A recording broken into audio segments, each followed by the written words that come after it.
Hello friends, स्वागत है आपका आपके अपने चैनल में। मैं हूं एडवोकेट सनी शर्मा। दोस्तों, आज का ये वीडियो इतनी सारे केसेस को देखने के बाद निचोड़ के रूप में आपके सामने लाया हूं। इस वीडियो को देखने के बाद मुझे उम्मीद है कि काफ़ी सारे लोगों को राहत मिलेगी। देखिए, ये वीडियो जितना इंपॉर्टेंट पति और पत्नी के लिए है उतना इंपॉर्टेंट उनके माता पिता के लिए भी है। देखिए, अधिकतर मामलों में देखा यह जाता है कि पति और पत्नी के बीच में कन्फ्लिक्ट्स कम होते हैं, लेकिन घर वालों की वजह से ज़्यादा परेशानी होती है। बहुत से मामलों में जो पति के घर वाले होते हैं वो कंजर्वेटिव टाइप के होते हैं, यानी पत्नी आ रही है तो हर छोटी से बड़ी चीज सब चीज़ों में टोका टाकी करते हैं। ये जीन्स इसको यहाँ नहीं पहननी चाहिए थी, यानी कि अगर कोई घर पे रिश्तेदार आ गया इनके सामने इसको सूट ही पहनना चाहिए था, जीन्स नहीं पहननी चाहिए थी।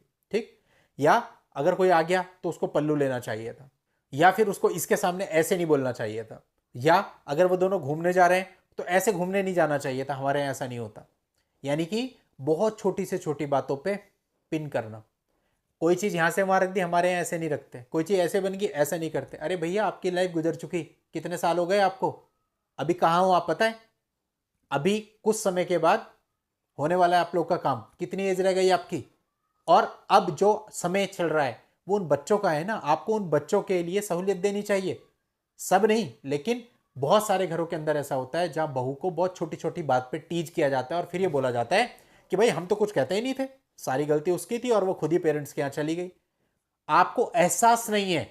आप देखिए कि आपने उसके साथ क्या बिहेवियर किया।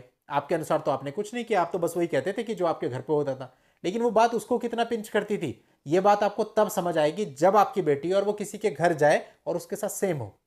समझे? बहुत छोटी छोटी बात जिसका आपको एहसास नहीं होता, लेकिन सामने वाले के लिए वो बहुत दुखदाई होती हैं। इस तरह के कई सारे मामले हमारे पास आए जहां हमने इनिशियली तो सोचा फॉल्स केस है, लेकिन जब हमने नेचर देखा पेरेंट्स का तब हमें लगा कि यार ये तो इनका बिहेवियर गलत है। लड़का लड़की कहीं घूमने नहीं जा सकते, लड़का लड़की अलग से बैठ के बात नहीं कर सकते, लड़का लड़की को कोई राइट ही नहीं है। मतलब जैसा वो कहेंगे उनके अनुसार चलना है, कठपुतली बना के रखा हुआ है। और इस वजह से वो लड़की अपने पेरेंटल होम में चली गई परेशान होकर के। और आज जब मुकदमेबाजी हो रही है तो कह रहे हैं हमें तो कुछ किया ही नहीं, हम तो बहुत सही हैं, हमने तो ना कभी दहेज मांगा। ठीक है, आपने दहेज नहीं मांगा, ठीक है, आपने मारपिटाई नहीं करी, लेकिन जो आपने किया उसे मेंटल टॉर्चर कहते हैं। और अगर आप ऐसा करोगे तो आप अपने और अपने बच्चे के लिए परेशानी क्रिएट कर रहे हो। अगर कोई लड़की आपके घर में आ रही है तो आपको ध्यान रखना चाहिए उसके बारे में, आपको उसका पूरा पूरा ध्यान रखना चाहिए। और अपनी जो आप चला रहे हो ये आपने अपनी लाइफ में चला ली, आपने अपनी लाइफ जी ली, अब उनको आगे लाइफ जीने दो। उस समय की वैल्यूज अलग थी, आज की वैल्यूज अलग है। तब टाइम अलग था, आज टाइम अलग है।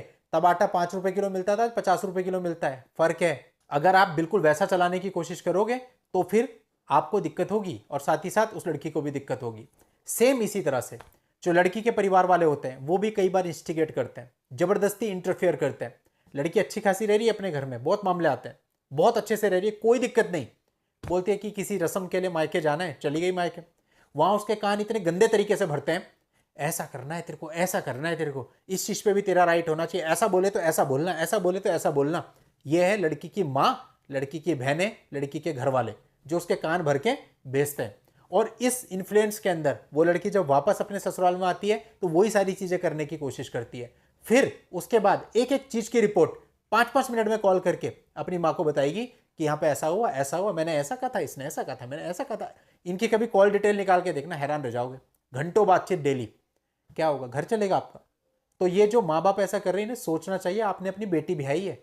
और पुराने समय पता है क्या होता था, क्या बोलते थे बेटी को कि अब तू जा रही है, वापस नहीं आएगी, अब तू कैसे वापस आएगी? पता है जब, तो आपको सोचना चाहिए आप क्या कर रहे हैं। आपने बेटी को भेजा, 1 साल के अंदर उसका घर तोड़वा के उसे बिठवा देते हैं डायवोर्सी की तरह, खुद अपनी उम्र पूरी करके निकल जाते हैं और वो लड़की पूरे जिंदगी भर डायवोर्सी का तमगा गले में डाल के बैठी रहती है। ठीक है, अगर लड़की के साथ मजबूरी है, लड़की के साथ मारपीट हो रही है, कोई जाति हो रही है, उसके बाद अगर लड़की आपके यहाँ जाती है उसे कहते हैं मजबूरी, और आप माँ बाप हैं, आप उसे बिठाते हैं, वहां पे कोई गलत नहीं है। लेकिन जो आप कर रहे हैं, शादी के पहले दिन से इंस्टिगेट करना शुरू कर देते हैं छोटी छोटी बातों पे और घर तोड़वा के मानते हैं अपनी बेटी का। जब तक घर टूटता नहीं तब तक आपको चैन नहीं पड़ती, और घर टूटने के बाद भी फॉल्स केसेस करवा के फिर उसका साथ देते हैं, फिर उन लोगों से एक्सटॉर्शन करने की कोशिश करते हैं।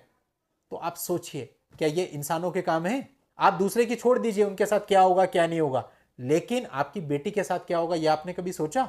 आपकी बेटी के पास कई बार बच्चा भी होता है, हो सकता है, चलिए ठीक है, आपने वहां से कुछ मेंटेनेंस बंधवा लिया, कल को आप जब चले जाएंगे आपकी बेटी अकेली रह जाएगी, वो मेंटेनेंस देना बंद कर दे, वो फॉरेन चला जाए, ना दे मेंटेनेंस, क्या कर लोगे आप? कौन पालेगा आपकी बेटी को और उसके बच्चे को? जरूरी है उसकी शादी हो जाएगी? जरूरी है उसको कोई सही बंदा मिलेगा फिर दोबारा? और दूसरे के बच्चे को कौन पूछता है आज के समय पे? ये सारी चीजें सोचने का आप लोग के पास टाइम नहीं है, लेकिन सोचिए। अगर आप सोचेंगे तो शायद आप अपने बच्चे का घर बचा सकते हैं।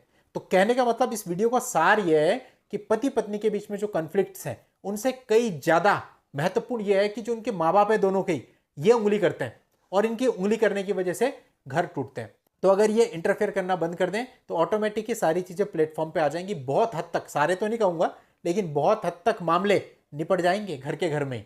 समझना चाहिए आपको।